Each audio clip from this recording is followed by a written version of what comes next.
Hello and welcome to the Gers TV. My name's Si Leslie, and news is just coming in that Rangers are announcing the signing of James Penrice on a one-year loan deal. How you doing, Jay? I'm okay, mate. Yeah, I'm happy that this one's over the line. It should have been a month ago in my eyes, because we went into the season knowing that Tua Romans has injury problems, and we were gambling on the fact that he would get through the first few games without getting an injury, but it wasn't to be. But I'm happy we finally got him over the line. I think he'll be not just. I don't think he's coming in to just be an understudy. I think he could really challenge Tua Romans for the number one left back spot, especially if Tua Romans can't keep fit. Yeah, I think he's got the attributes of getting to make that his own position. But in an ideal world, the two of them fight for that place when Romans is fit again. So what have we got here? We've got a young Scottish talent. He's played at the top level in Scottish football. He's went to AEK Athens, came back, and he's going to probably settle right into the Rangers team. He knows the game, he knows the league. In terms of stability, I think it's a good move for Rangers. I'm not quite sure why it took so long, but he's here now.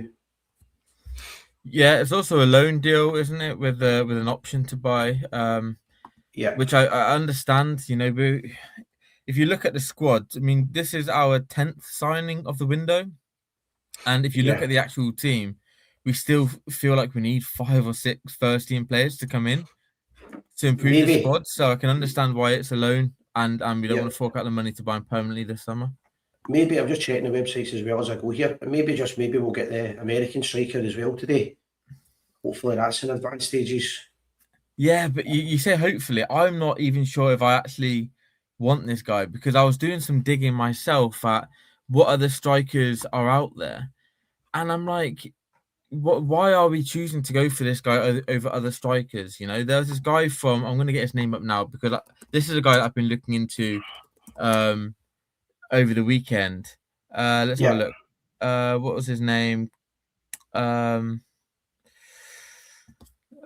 I'm gonna look. So, but essentially, there's strikers out there who I feel like could come in and add value immediately. So this striker here from Dynamo Zagreb, Dion Beljo, right? He scored 33 last year for Dynamo Zagreb in the Croatian league. Scored 33 goals in 33 games and scored 5 goals in 8 Europa League games. 24 years old, 6'4" Croatian striker. Why are we not looking at those type of players? Why are we going for 9 goals in 19 games in the MLS player? And I'm, I'm, forking I'm out over 7.5 million for him. It's things like that that I'm worried about, because that's a much bigger risk than going for a 24-year-old Croatian striker that scored 33 goals in 33 league games last year. yeah. I mean, I think the big question has been all week or the last few weeks is who's signing the players. In terms of this Mm. one, this looks to me like a McInnes signing. People might disagree with that. You can let us know your thoughts. I'm also just putting up a wee sign here. Just like, share, and subscribe. The channel's been wild in the last 2 weeks. Loads and loads of new viewers, and thanks to everybody who's been coming on and supporting us. So, give us a wee like or a share. But what do you think? A Derek McInnes type signing, or Yeah, do you think? Yeah, I think so. You know, he understands the league. He's at the good age. You know, he's not a young up and coming player. He's someone that can come in and add immediate value. And I am sort of thinking that Derek McInnes, if he is going to save his job, he's going to need to have more control over who's coming into the club. At the minute, I feel like he's being led by an inadequate recruitment team. Because if you look at the people that are actually doing the business, head of recruitment, Kevin Thurwell's son Robbie, what was he, late 20s? Like, what does he know about building a successful football team? You know, he was a scout at Norwich when Norwich weren't doing very well, and has had a foot up into the game because of who his dad is. So why are we allowing people like that to come and dictate who we need to sign in order to get us to the top of Scottish football again and to get us competing in Europe? He is coming to this club along with his dad, and there's no wonder that we have taken so many steps backwards. We need to get rid of him, get rid of Dan Purdy as well, get rid of anything that Patrick Stewart and Kevin Thurwell did whilst they were here in this club, and move forward with other more experienced people in those roles. You look at what Graham Souness said, right, in his comments in an interview the other week. You know, he said it 3 times. You need to have football people making football decisions. Robbie Thelwell is not that person. Dan Purdy is not that person. Get rid of those two and Derek McInnes has to have more of an involvement in the transfers, because some of these transfers that come in, you're thinking Derek McInnes isn't one that's finding these players, and I don't think he should be going out and finding players. A hard enough job as it is coaching this team, but at the same time, the people that we're trusting with these decisions are nowhere near good enough. So yes, I think this is the Derek McInnes signing. I think he'll be a very good, solid signing for us. But I do worry about the business that's still to be done and who's in charge of that. Yeah, no, I agree with that. We're still looking at a good few players. I'm just checking here for the details on it. I can't see any details on the deal yet, but I know it's went through. The big one for me is, does he start tomorrow? I'm pretty sure he can play tomorrow, and I think he's got to. Rangers can't be taking any risks. We seem to sign players that are, the last few months we signed players that are almost ready for action but not ready. This guy needs to come right in. James Penrice should be left back tomorrow for Rangers. He's got to be. You saw what happened midweek in the Europa League, not having a fit left back in the squad. We then ended up playing a different formation than we used to, playing like Kasama and Yokota as wing backs, and you can argue that potentially worked better than what happened in the second half when we put Ross McCrory there. But we need a left back who knows how to play left back position, so that we don't have to do some craziness with the squad and try and tinker around with it too much to try and get a result. We need to just have players that are playing in a certain position and know how to play that role, and try to keep things consistent. How are we meant to build a squad and a team of players that can play a certain way if we keep chopping and changing every week? That's right. He's had 4 games in charge, and you just don't know what formation, what players that are going to be playing. It just seems like one big mess at the minute. And I'm hoping we can just start to get players in like James Penrice, who we know is going to come in and play left back. He's not going to play any other position, hopefully. And someone that we can start to rely on to actually put in decent performances in a position and not chop and change too much. Yeah, I think we also need to get a formation and a system and stick to it for a few weeks, because it just needs results sooner. He needs to stop losing goals more than anything. We could have a whole show about that, mate, talking about how bad the defence is. There's a few people mentioning the by goal gauge. I've spoken about it for ages. It's a no-brainer to me, have him as a backup. I do like the look of, how do you pronounce this new boy's name? Manyaka? Yeah, Mkanya. I like the look of him, but he's still early doors. You've got Fernandez, so we have got a defence starting to get built now. We still need to fix the right back situation, I think, because you're only getting 2 games a week from Sterling, and I'm not convinced that McCrory's a right back at all. I'm not sure if the McCrory signing, I kind of feel like it might be looking like it wasn't really the signing we should have made, because if you're going to bring McCrory in, that for me is to replace Sterling. It's not to replace Tav. If you're going to replace Tav, you need an attacking fullback to go and do that. You can't have 2 defensive-minded fullbacks in your squad. You need a difference there. You need someone with different attributes. And so I can see McCrory coming in and playing bit part here, or being, we know that Sterling's going to get injured this season. We know he's going to spend a time on the sideline. So I feel like that is when McCrory will probably play the majority of his games. But we also know that we're in the market for right back. You got that boy from Club Brugge that we're looking at. There's another player from Aston Villa that we're potentially looking at getting him on loan. So there are right backs out there that we're looking at, and we're looking at them for a reason, because we do need to have someone that has the ability to go forward, whereas we don't really have that at the minute from right back. So, but there's so much to do. If you look at, we need another right back. We are looking at another centre back. We will need to have another centre back in the team. Then we need another right winger, because if you look at that boy, whose name I've now, Yokota. If you look at him, right, he played really well for 20 minutes in that game. But to me, he just looks like an impact player, right? Someone that can come on and do really well in spurts, but you're not going to get 90 minutes out of him. So I kind of feel like we still need a starting right back. If you have a starting right back and then you've got your coach to come on and give you that first 20 minutes at the end of the game, you could really add value there. But you're going to need someone that can play for longer periods and really impact the game for longer periods. And then you also need a left winger, because Gisama and Curtis aren't good enough to be starting on the left-hand side. So you're going to need a top-level left winger to really start games. So you're looking at, we had that Drew, I can't even pronounce his name. I'm not going to bother anymore because he's not signing for us. It's not coming anyway. But it's madness. That whole situation is just madness, because you look at him being at the ground on the Thursday night and how long we were linked with him, etc. Surely he would have done his medical by then, and we would have told him that we found something, and there's like, I don't know, no point in even watching the game, whatever. We don't want to waste his time anymore. We're not going to sign him. Probably, I would have thought that would have happened before the game, but the fact that he was there watching, and all of a sudden in the morning, it's like, no, we're not signing you. It feels a bit bizarre. I felt like at the time he decided this isn't for me. Looking at the state of the squad and how poor we were, and obviously the animosity in the ground and the fans not being happy, probably thought, I don't need this. And I'm not too disappointed with that, because I sort of looked at him and I felt like he probably wasn't going to be the sort of player that we need. And if you listen to PSV supporters talk about him, he needs a lot of love. He was an impact player for them, and he didn't do it week in, week out. We kind of need someone who's going to do it week in, week out, and not need a lot of love in order to perform well, because if you get 10 minutes at this club, and if you're not performing within 10 minutes, then the fans will let you know. So yes, I'm not too disappointed in that, but there's still so much to do. Easily 5 more players that we need to sign before the end of the window. I'm hoping we get another one today. I've just seen on the Rangers LinkedIn page there, they're saying that this is due to international clearance, this one, so he might not be ready for tomorrow.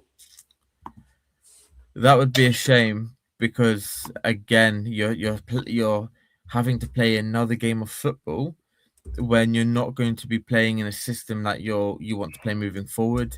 So it's another wasted 90 minutes really, in terms of trying to get the squad to gel in a certain way.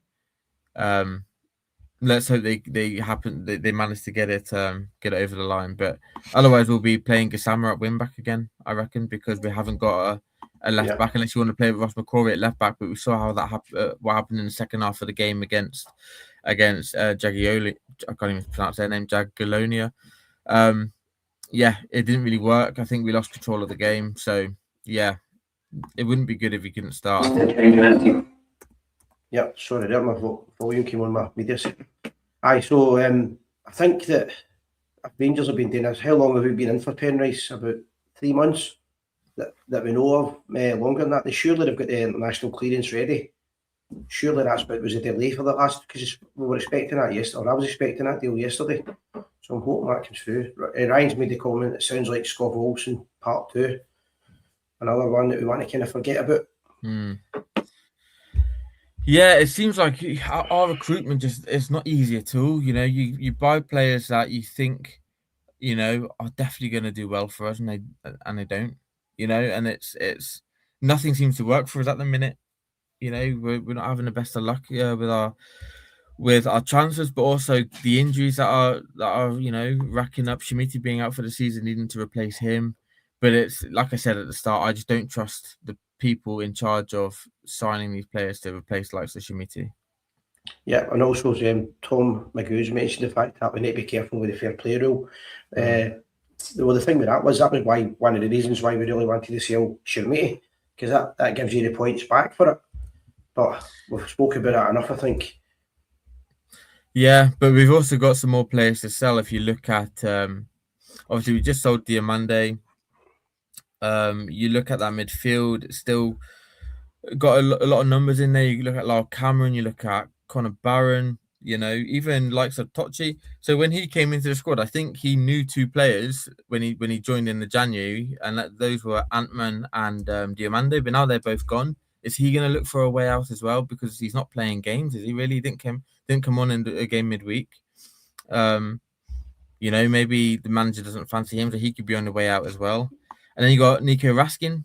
But at the minute, I struggle to see how we sell him, even though we sort of need to, without having someone else lined up. The midfielders that we have aren't good enough to replace him. So unless we go and get a Lewis Ferguson at the end of the window, we can't really sell Nico Raskin. Well, that's true. We've also just got the problem of just far too many midfielders. There's midfielders there that will never really get a chance for Rangers. Chikwani's an example. I don't think it was a great signing, but Where is he in the pecking order just now? Bottom. I don't know. Well, he's above Lyle Cameron and Conor Barron, but he's behind, he's behind Drago, he's behind Devlin, he's behind Raskin, he's behind Neil.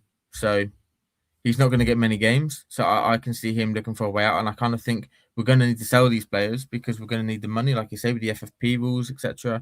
And because we still have so many players to sign. If we are going to buy this guy from America for, I think it's been reported about 7.5 million, I think we bid for him. If we're going to spend 7.5 million pounds on this guy, we haven't been able to sell Shimity to get the 22, 25 million, whatever we could have got for him in order to then use that money to buy his replacement. We're buying his replacement without any of those funds.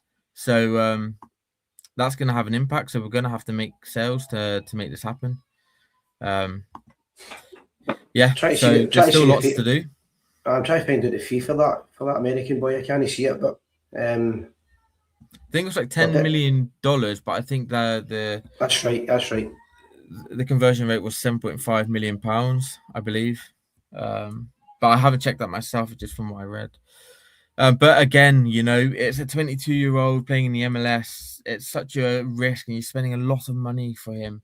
Go and buy that boy from Dynamo Zagreb, that Dion Beljo, and then I'll be happy. Because even if you sign this boy, straight away, it's not going to get me excited. Is it going to get the rest of the squad excited? I'm not too sure. Yeah.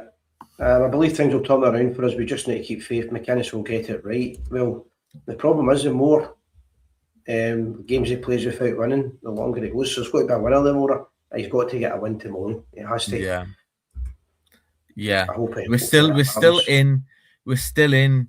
I know, but out of the Europa League, but we still have European football in terms of the Conference League. At the end of the day, if they turn this around, if they sign 5 or 6 top players between now and the end of the season, and then we start racking up the wins, we pull back the points that we're behind in the league, and then we go and win the Conference League, all will be forgotten. This terrible start. But I just don't have the confidence that we're going to sign the players in order to do that.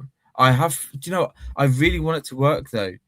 Out of any manager that we've had since Steven Gerrard has gone, this is the one that I'm desperate for to work. Get it right. To get it right. This feels right. When he first walked into the club as manager, it felt right. But I think he's going to be massively let down by the people making these decisions in the recruitment team. But someone has to pay. If the transfer window closes and we're still nowhere near where we should be, someone needs to get sacked over it. We have to put the pressure on the board like we did last season with trying to get Russell Martin out, getting Patrick Stewart out, getting Kevin Thelwell out. The pressure has to be applied, but I don't want it to be applied to Derek McInnes. I want it to be applied to Dan Purdy and to Robbie Thelwell. Yeah, I don't think it'll really matter now in terms of the support, how they feel about Purdy and Thelwell. I think the jury's out. I don't think they'll change their mind. I certainly don't think I'll change my mind. I've seen very little evidence of promising players coming to Rangers, and they're all very similar type signings, which has also been a concern.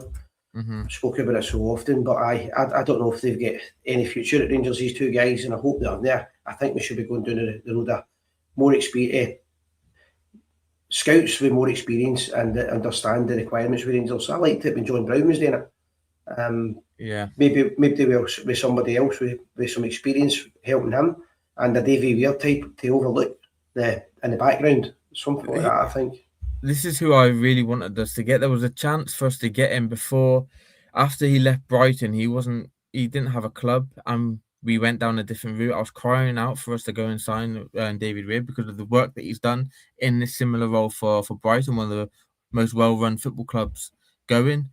And I thought he might have gone to Hearts, obviously with the Tony Bloom situation, but he's now at Strasbourg, isn't he? So, I mean, it wouldn't be that easy to get him out of there because of the links to the likes of Chelsea, etc., and the opportunities there for him.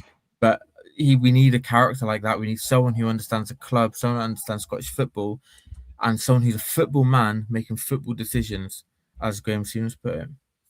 Aye, I mean, Souness has been very vocal on that in the last couple of weeks. As has Gerrard was quite vocal about it as well, making it clear there's a reason why he didn't come to Rangers. There's plenty of experienced football men out there that would take the job. but they're not going to take the job when they've got two fools working under them. That's for No. sure. And who would No. blame them? Yeah, exactly. You couldn't blame them, because at the end of the day, it's their reputation on the line. If things go wrong, they're the one. They know it. At the end of the day, the manager's the one who gets sacked. And if they then get sacked in his job, and Gerard would want to come back, but he'd want to come back and carry on from where he left off. He's not gonna. He knows he's not going to get the time like he got on his first stint, where he can be trophyless for 2 seasons, then win the trophy in the third. He's not going to get that time. He knows that, so he needs the structure behind him to be right. And with those two clowns at the club, I fear for any manager that's in the dugout. I do think that McInnes will know what the problems are. It's just how he's going to identify it. He seems to be making some really bizarre and weird tactical decisions and selections, but I think that's just out of pressure as well. I mean, he's acknowledged the fact he's got it wrong with these decisions, but I think he just wants a couple of wins and take a deep breath, get some new players in, freshen it up and start again. I know nobody wants to hear that, but we certainly don't want a cup exit tomorrow, because Ibrox will be toxic if that's the case, and it'll be Purdy and Thelwell will be the main culprits for it. Yeah, and we just need to get a win. Derek McInnes just needs to get a win, but his decisions have been a bit bizarre, though. I don't think I've agreed with any of his starting 11s that he's put out yet. But then he's changed it at half time. Every single game he's been in charge of, he's made a substitution at half time. So he knows that he's made a mistake with a starting 11 and had to change it. But in the last game, he changed it and he got that decision wrong as well. So it's things like that which, he's not helping himself with. But at the same time, I feel like he's not being helped by the players that we've got. He would have known that. He came out and said that we're I can't remember the words that he used, but running the risk of not having enough defenders in the club. He will have known that Romans, there's a clear risk that if Romans gets injured, we're screwed for that left back spot. He would have been on to the recruitment team about it, but they've been dragging the heels and getting this James Penrice deal over the line. I'm buzzing that it's over the line now, because I really think that he's going to add value to the squad and he understands the league, etc. But again, what has it cost us? But if we had him in the squad for Thursday, maybe we wouldn't be out of the Europa League. Because I felt like that was just one of our biggest weak spots in the game, not having an out left-sided left back playing in that position. No, that's certainly true, and he did he's made it clear that he's wanting the correct players in the correct position. So he's getting a left back he's got a natural left back coming today. So that's one part of the equation addressed. He still needs to get the winger sorted.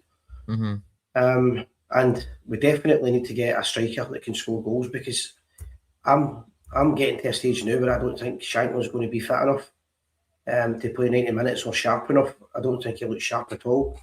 He looks a bit overweight. So he does. I hope he does, but he looks overweight. Yeah, he does look overweight. He looks like he's just off it. His touch isn't right. There was a couple of moments in that game where he was just making an absolute mess of promising situations. But then you look at who else we've got. Miofsky misses. I mean, he's not played much football, so you can't really blame him too much, because he's not had the opportunity to get his sharpness up. But he has to score that chance with that header later on in the game. But then you look at Naderi as well, and you're thinking, what even is he as a striker? He can't hold the ball up. He doesn't really link well with his teammates. He seems to lose the ball very easily. He's not getting any chances. He's not a Destitute where he can create his own chances. You need to create chances for him. But then he doesn't seem to be in the right positions to make the most of balls into the box. I just feel like he just looks like he's never going to work. I do like his ability to press. He works hard, off the ball, but on the ball, it's just not there. So we've got 3 strikers that at the minute we just cannot rely on. Schmidt is obviously injured for the season. And this is why I feel like we have to go and get a proven goal scorer. Someone who has played at a high level, that knows how to find the back of the net, that can not just rely on people to create chances for him, but can create his own chances in the way that Dessers could. We always got annoyed at Dessers, right? And we blamed him for a lot of stuff, because he would have 10 chances in the game and score 1 goal, but he would have 10 chances in the game. Like, how many chances are our strikers getting nowadays? I remember the Dundee game where we beat them 4-3 away. He had so many chances in that game, but then cropped up in the 90th minute to score the winner. We don't have a striker like that. I'll do anything right now to have Dessers playing in this team, right? Yeah, I was so we need to find someone that can.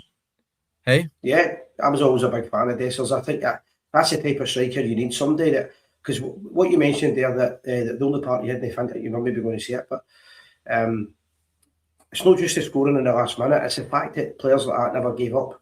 Yeah. McLeish was a classic for it. It doesn't matter how bad they are, how much the fans are on their back, how much pressure's on them. They don't give up. They see every opportunity in front of goal as a chance to score. I think your players are terrified when they get in front of goal. Your strikers and their wider forward men look terrified when they see sight of goal.